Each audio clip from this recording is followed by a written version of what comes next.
ఈరోజు వాక్యం అయితే చాలా బాగుంది. ఇక్కడికి వచ్చిన తర్వాత అయితే నేను చాలా అభివృద్ధి చెందాను. ఫైనాన్షియల్గా కానీ, నా ఎదుగుదల విషయంలో కానీ, హెల్త్ విషయంలో కానీ అన్నిట్లో నేను బలపరిచాను. ఒకప్పుడు నా దగ్గర మంత్ ఎండింగ్ వచ్చేసరికి ఏమి అమౌంట్ ఉండేది కాదు, కానీ ఇప్పుడు నేను నలుగురికి హెల్ప్ చేసేలాగా ఉన్నాను. అలా అంతగా దేవుడు దీవించాడు. ఇదంతా కూడా అయ్యగారి ప్రేయర్స్ వల్లనే నేను ఇంత బలపరిచాను. మా హస్బెండ్ కూడా ఓన్గా బిజినెస్ స్టార్ట్ చేస్తాడు. అది కూడా స్టెప్ బై స్టెప్ పెరుగుతుంది. నిజంగా చాలా హ్యాపీగా ఉంది. అంటే ప్రతి ఆదివారం వస్తున్నాం మేము, వచ్చి కూడా చాలా హ్యాపీగా ఉంటుంది. బట్ ఈ రోజు అయితే ఇంకా కొంచెం హ్యాపీగా ఉంది. అట్లా సంవత్సరం అంతా ఏదో చెప్పాలనుకుంటున్నాం కానీ చెప్పలేకపోతున్నాము. సాక్ష్యాలు చెప్పడము, కొత్తగా అనిపించడము. సో ఈ హ్యాపీనెస్ని ఇంకా నా కుటుంబంతో స్పెండ్ చేసుకోవాలనుకుంటున్నాను. ఇంకా నా స్నేహితులను, ఫ్రెండ్స్ని అందరినీ నెక్స్ట్ సండే పిలవాలనుకుంటున్నాను. రేపు ట్రై చేస్తాను అందరిని తీసుకురావడానికి.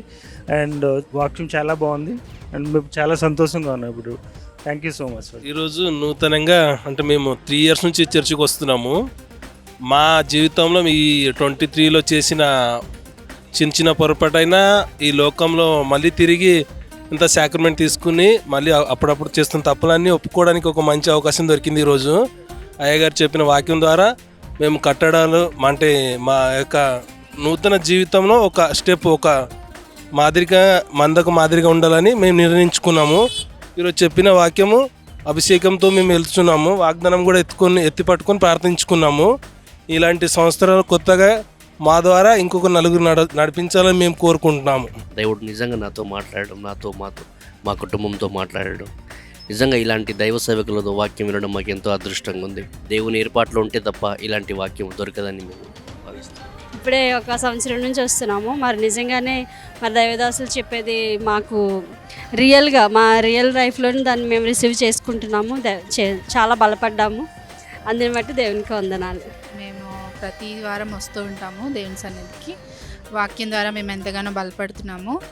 ఇంకా ఆత్మీయంలోకి మేము ఇంకా నడిపించబడాలి అంటే ఈ వాక్యం మాకు ఎంతో కావాలని మేము అనుకుంటున్నాము.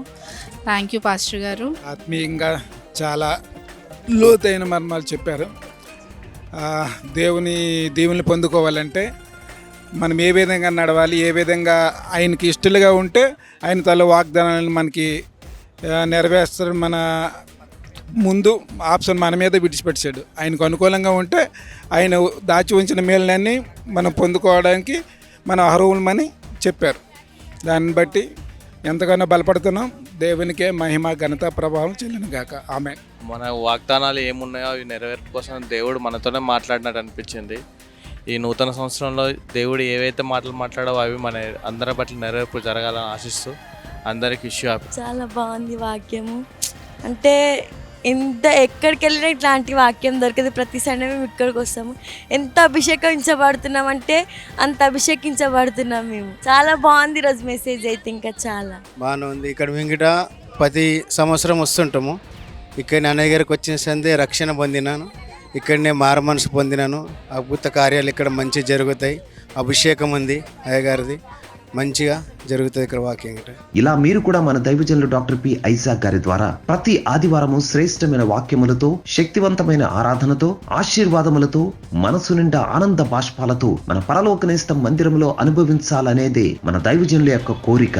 మరెందుకు ఆలస్యం? ఈ 2024లో పరలోకనేస్తం ద్వారా జరిగేటటువంటి అన్ని ఆరాధనలో పాల్గొనండి, దైవాశీర్వాదములు పొందుకొనండి. ఈ 2024లో ప్రతి ఒక్కరూ దైవాశీర్వాదములతో దైవ దీవెనలు పొందుకోవాలని మన దైవజనులు డాక్టర్ పి ఐజాక్ గారి యొక్క కోరిక, ఆలోచన, నమ్మకము. ఆ దేవుని ప్రేమను మనమందరము కలిగి అనేకులకు చూపించాలి అని కోరుకుంటూ wish you happy new year to all.